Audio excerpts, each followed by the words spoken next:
വാങ്നൂയി നദി നിയമപരമായി മനുഷ്യതുല്യ പദവി ലഭിക്കുന്ന ലോകത്തെ ആദ്യത്തെ നദിയാണ് ന്യൂസിലാൻഡിലെ വാങ്നൂയി. ഉത്തര ന്യൂസിലാൻഡിലൂടെ ഒഴുകുന്ന വാങ്നൂയി ന്യൂസിലാൻഡിലെ നദികളിൽ നീളം കൊണ്ട് 3-ാം സ്ഥാനത്താണ്.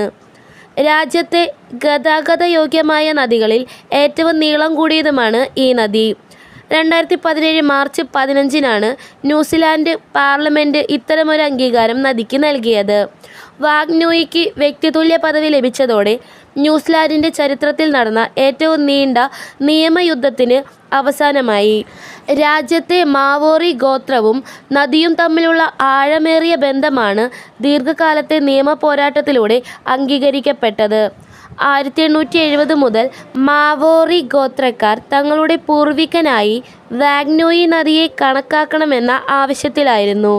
മാവോറി ഗോത്രവും സർക്കാരും തമ്മിലുണ്ടായ കരാർ ന്യൂസിലാൻഡ് പാർലമെൻറ്റ് അംഗീകരിച്ച് നിയമമായതോടെ ഒരു വ്യക്തിക്കുള്ള എല്ലാ അവകാശങ്ങളും നദിക്കുമുണ്ടാകും. 2 രക്ഷാകർത്താക്കളും നദിക്കുണ്ടാവും.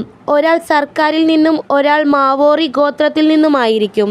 നദിയെ വ്യക്തിയായി കാണുന്നത് മാവോറി ഗോത്രത്തിന് പുതുമയല്ല. കടലും മലകളും നദികളും തങ്ങൾക്ക് തുല്യരായി ഈ പ്രപഞ്ചത്തിൻ്റെ ഭാഗമായാണ് ഇന്ന് മാവോറികൾ വിശ്വസിക്കുന്നത്.